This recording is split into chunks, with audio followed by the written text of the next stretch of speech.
¿Cómo hacer para no tenerte las ganas que yo tengo?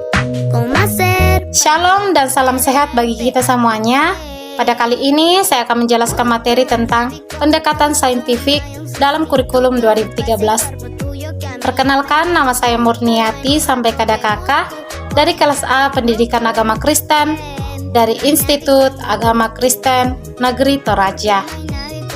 Semoga apa yang saya sampaikan ini bisa bermanfaat dan selamat menyaksikan. No hay nadie como tú. Baik, kita masuk pada materi awal kita, pendekatan saintifik dalam kurikulum 2013. Nah, apa sih pengertian dari pendekatan saintifik ini? Kita belajar bersama-sama. Pendekatan atau metode saintifik pertama kali diperkenalkan ke ilmu pendidikan Amerika pada akhir abad ke-19. Nah, ini sebagai penekanan pada metode laboratorium formalistik yang mengarah pada fakta-fakta ilmiah. Nah, pendekatan ini juga memiliki karakteristik yang disebut dengan doing science. Nah, doing science ini artinya dalam menekuni sains, tujuan utamanya adalah menghasilkan pengetahuan baru sebagai tambahan kepada pengetahuan yang sudah ada. Metode ini memudahkan guru atau pengembang kurikulum untuk memperbaiki proses belajar, yaitu dengan membagi proses ke dalam langkah-langkah atau tahapan-tahapan secara terperinci yang menjadi dasar dari pengembangan kurikulum 2013. Pendekatan saintifik lebih umum dikatakan pendekatan ilmiah yang merupakan pendekatan dalam kurikulum 2013. Kita lanjut materi kita. Standar kompetensi lulusan atau disebut SKL. Nah, sesuai dengan standar kompetensi lulusan, sasaran pembelajarannya ini mencakup 3 pengembangan ranah, yaitu sikap, pengetahuan, dan keterampilan yang dielaborasi untuk setiap satuan pendidikan. Nah, ketiga ranah tersebut memiliki lintasan perolehan atau proses psikologi yang berbeda. Yang pertama, sikap. Sikap diperoleh melalui aktivitas menerima, menjalankan, menghargai, menghayati, dan mengamalkan. Pengembangan ranah yang kedua yaitu pengetahuan. Pengetahuan diperoleh melalui aktivitas mengingat, memahami, menerapkan, menganalisis, dan mengevaluasi. Keterampilan atau pengembangan ranah yang ketiga yaitu keterampilan diperoleh melalui aktivitas mengamati, menanya, mencoba, menalar, menyaji, dan yang terakhir adalah mencipta. Pendekatan saintifik atau disebut scientific approach dalam pembelajaran sebagaimana dimaksudkan meliputi mengamati, menanya, mencoba, mengolah, dan mengkomunikasikan untuk semua mata pelajaran. Nah, dalam mata pelajaran ini atau materi atau situasi tertentu, sangat mungkin pendekatan ilmiah ini tidak selalu tepat disajikan atau diaplikasikan secara prosedural pada kondisi seperti ini, karena tentu saja proses pembelajaran harus tetap menerapkan nilai-nilai atau sifat-sifat ilmiah serta menghindari nilai-nilai atau sifat-sifat non-ilmiah.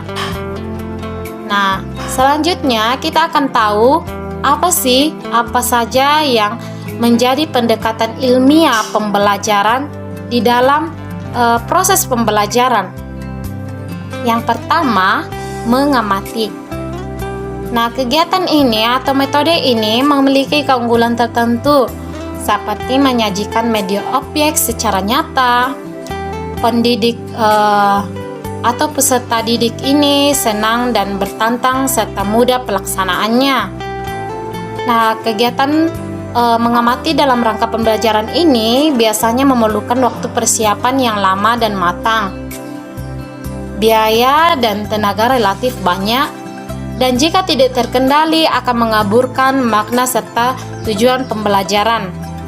Kegiatan mengamati sangat bermanfaat untuk memenuhi rasa ingin tahu peserta didik sehingga proses pembelajaran memiliki arti dan makna yang tinggi. Penyajian yang kedua ialah menanya. Dalam mengajukan pertanyaan diperhatikan kualitas pertanyaan. Yang berkualitas akan menghasilkan jawaban yang berkualitas pula. Dalam proses pembelajaran bertanya adalah bagian sangat penting. Bertanya memberikan interaksi yang positif antara guru dengan peserta didik. Begitupun antara peserta didik dengan peserta didik. Interaksi ini memberikan komunitas sosial dalam membentuk budaya yang baik. Nah, pertanyaan ini juga bisa menumbuhkan suasana pembelajaran yang akrab dan menyenangkan. Penyajian yang ketiga adalah mencoba. Pengertiannya di sini, hasil belajar yang nyata akan diperoleh peserta didik dengan mencoba atau melakukan pencobaan, terutama untuk materi atau substansi yang sesuai. Kita lanjut, pengembangan atau penyajian yang keempat, yaitu menganalisis, mengolah informasi atau disebut asosiasi. Menurut teori asosiasi, proses pembelajaran akan berhasil secara efektif jika terjadi interaksi langsung antara pendidik dan peserta didik. Pola interaksi itu dilakukan melalui stimulus dan respon. Nah, teori ini dikembangkan berdasarkan hasil eksperimen Thorndike yang kemudian dikenal dengan teori asosiasi. Jadi, prinsip dasar proses pembelajaran yang dianut oleh Thorndike adalah asosiasi yang terkenal, juga dengan teori stimulus respon atau disingkat dengan SR. Teori asosiasi ini sangat efektif menjadi landasan menanamkan sikap ilmiah dan motivasi pada peserta didik berkenaan dengan nilai-nilai intrinsik dari pembelajaran partisipatif. Kita masuk dalam penyajian yang kelima, yaitu mengkomunikasikan. Langkah pembelajaran kelima ini adalah memberi kesempatan kepada siswa untuk mengkomunikasikan hasil pencobaan dan asosiasinya kepada siswa lain dan guru untuk mendapatkan tanggapan. Menurut tokoh Confucius menyatakan bahwa apa yang saya dengar, saya lupa. Apa yang saya lihat, saya ingat. Apa yang saya lakukan, saya paham. Kemudian Silberman telah memodifikasi pernyataan tersebut menjadi apa yang saya dengar, saya lupa. Apa yang saya dengar dan lihat, saya ingat. Apa yang saya dengar, lihat dan diskusikan, saya mulai paham. Apa yang saya dengar, lihat, diskusikan dan lakukan, saya memperoleh pengetahuan dan keterampilan. Apa yang saya ajarkan kepada yang lain, saya pemiliknya. Melalui cara mengkomunikasikan hasil pencobaan dan asosiasi yang telah dilakukan peserta didik dalam pembelajaran akan memberikan penguatan atau memperkuat penguasaan siswa terhadap materi pelajaran yang telah disajikan dalam pembelajaran. Nah, tujuan dari pembuatan video ini untuk memenuhi syarat dari mata kuliah kurikulum pendidikan agama Kristen sebagai ujian akhir semester saya. Semoga penjelasan saya tadi bisa dipahami dan menambah wawasan bagi kita semua. Kurang lebihnya mohon dimaafkan dan salam sehat.